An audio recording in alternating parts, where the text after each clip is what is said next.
Allez, on sort du magasin de pièces auto avec, je l'espère, la pièce salvatrice. Il s'agit d'un débitmètre. Et vous savez quoi? Je vais l'installer tout de suite. Allez, ça va aller très vite, capot ouvert. Ça va se passer ici, c'est lui-là.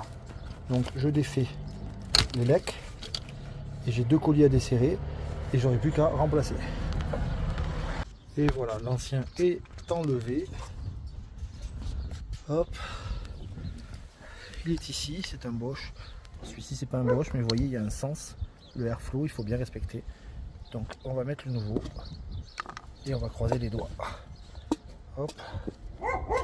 Pas plus compliqué que ça. Tac. Et c'est parti. On enclenche celui-là. Et voilà, c'est déjà fini. Le nouveau est remis. Le faisceau est rebranché correctement. Il ne bouge pas, il faut qu'il soit bien maintenu. Et on est OK. On va pouvoir passer au roulage. Hop là. Tac. Let's go. On prend la route, on taille. Et on va partir, je pense, du côté de Foromeux pour chercher du frais parce qu'il fait très chaud en bas. Je vous explique ça. Bon ben voilà. On s'essuie les mains bien crades. Mais bon, vous avez vu, c'est une manipulation assez rapide. Maintenant, ça va être très simple. J'ai deux manières, ou trois, on va dire, de savoir s'il y a un effet positif. Il y a le comportement routier, ça va être le cas là avec la route que je vais me faire. Il y a aussi les voyants, je vais voir si j'ai toujours des voyants ou pas côté moteur, ou qui apparaissent de temps en temps comme le DC. Et puis surtout, tertio, après l'essai routier, je vais pouvoir jeter un œil, si en tout cas l'essai routier est concluant, je vais jeter un œil à la valise pour voir si la valeur du débitmètre d'air remonte correctement et non plus en erreur comme j'avais précédemment. Donc voilà, on passe à l'essai routier. De toute façon, ça c'est vraiment l'essai ultime, parce que si j'ai encore le problème, c'est que ça venait pas du débitmètre. Bref, direction Foromeux, les montagnes pour un peu plus de frais. Et j'ose espérer que ça va bien se passer. Croisez les doigts avec moi s'il vous plaît. Hop là, merci. Bon. Pas de miracle en vue. J'ai plus les voyants. Mais il m'a pas fallu plus de 3 km avant de caler de nouveau. Et là, sur les montées, c'était déjà problématique. Donc je vais pas direction Foromeux, je me suis arrêté sur un village avant. Et puis ben, on va sortir la valise, on va vérifier. Avec un peu de chance, ce n'est que le faisceau. Parce que si c'est pas le faisceau du débitmètre, si j'ai toujours le débitmètre, enfin si le débitmètre apparaît correctement maintenant dans la valise, c'est que ça vient pas du faisceau et à ce moment-là, ça sera plus grave. Cylindre, turbo ou moteur carrément. Et on va regarder ça avec la valise. Et voilà, on est en place, la valise est prête, l'ordinateur aussi. Il n'y a plus qu'à lancer le petit logiciel, Autocom. Et comme ça, on va pouvoir jeter un œil aux valeurs du débitmètre. Donc là, il se lance. Ça fait un peu moins le soleil dans l'écran. Voilà.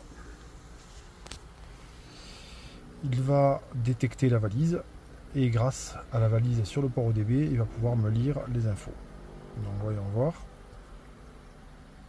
On y est. Donc là, on va passer par ce mode-là qu'il y a ici, là, le ODB générique. Hop. Là, il va lancer la connexion. Alors du coup, avant ça, il faut que je le connecte en Bluetooth, puisque dans mon cas, je suis sur du Bluetooth. Et bon. Voilà, on est bon. Et donc là, on peut valider. On peut valider la connexion avec ça. Il me dit bien qu'il a détecté le contact, mais que le moteur ne tourne pas. Tout va bien. Et là, on va entendre le clac. Il initie. Voilà. Tac, vous l'avez entendu. Et là, on est bon. Je suis sur la lecture de mon calculateur. Voilà, on voit le nombre d'allumages, de kilomètres, etc., etc. Et maintenant, on va aller dans les codes de défaut ici. Donc vous avez le code de défaut qui vient de débitmètre, toujours. Et je vais aller dans les informations en temps réel ici sur le côté. Là, vous en avez beaucoup.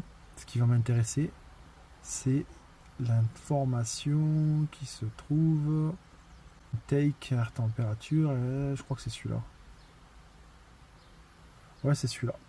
Le Airflow Rate from Mass Airflow. Donc, pour la même chose. Et surtout, vous voyez, erreur. Erreur. Je démarre le véhicule, on va voir. Je vais vous montrer d'ailleurs avec une autre valeur.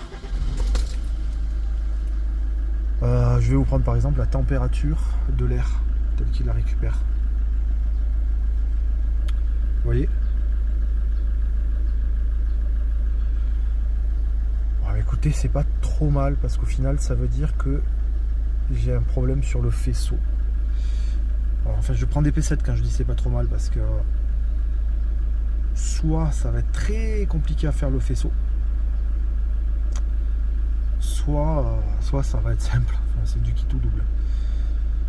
Donc, soit le faisceau, soit des durites de suralimentation ou autre.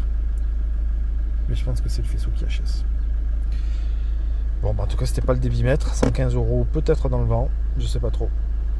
Et maintenant, il faut que je m'attaque au faisceau. Bon, alors malgré tout, je vais aller effacer le code d'erreur pour voir si ça ne me génère pas un nouveau code d'erreur encore un peu spécial. Voilà. Hop. On n'a plus le code d'erreur Airflow. Et puis, on va voir s'il y a quelque chose d'autre qui apparaît. Bon, allez, on perd pas espoir. J'attaque de suite. Je me suis un peu rafraîchi, j'ai mangé un bout. Et je vais venir chercher, essayer de comprendre qu'est-ce qui pourrait poser problème dans le faisceau. Donc le faisceau, le câblage électrique, il part par là ou pas? Je vais débrancher la connectique, elle est là-bas. Voilà. Donc j'ai débranché la connectique. Je ne sais pas si vous voyez là-bas au fond. Voilà, donc là il y a un Y. Il part je ne sais où. Je pourrais tester ici au multimètre. J'ai vu des vidéos sur YouTube qui montrent comment tester. Mais j'ai décidé de suivre un tout petit peu la connectique. Donc elle part dans cette gaine. Parce que figurez-vous qu'au début, quand je l'ai acheté, il y avait du scotch, du Chatterton, un peu n'importe comment. Et quand je suis cette gaine, elle passait sous ce plastique moteur. Et elle arrive ici. Et regardez ce que j'ai là. Et après, je sais pas où ça va exactement. Mais déjà là, j'aime pas ce que je vois. Ok. Pourquoi c'est comme ça? Je sais pas pourquoi c'est comme ça. Faut regarder ça de plus près. Je galère un petit peu, mais je commence à avoir des infos. Je suis en train de tester, même si c'est pas évident. Et là, ce que je trouve, c'est là, le fil, le troisième fil, donc celui-là, là, sous mon ongle, le vert blanc, c'est le négatif, donc la troisième broche. Le bleu, celui qui est le plus à droite, c'est le positif, 12 volts. Donc ça, c'est celui qui a le plus, qui est le positif. Positif, donc là, les deux broches ici, là, je suis fatigué moi, j'ai bien 12 volts. Et donc maintenant que j'ai le négatif, je vais jouer avec les autres pour essayer de comprendre, parce que en jouant différemment, j'avais que 7 volts. Donc là c'est sûr, j'ai 12 volts ici, maintenant je teste les autres. Je suis en mode essai à gogo. Je tire sur la connectique jusqu'ici, j'essaye de voir s'il y a des variations de valeurs.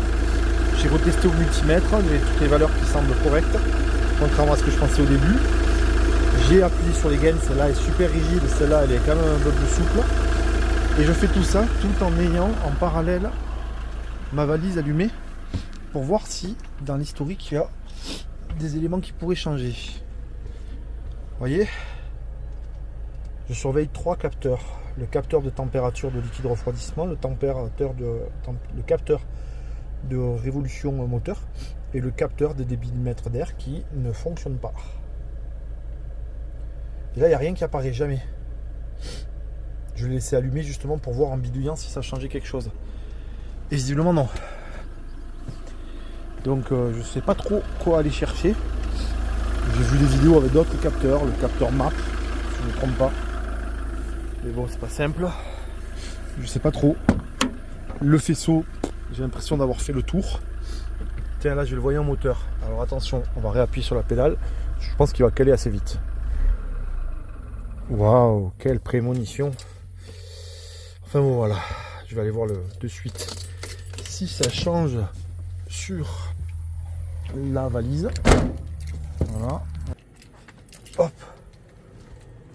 Là on voit bien que le compteur a changé, mais pas plus d'informations que ça.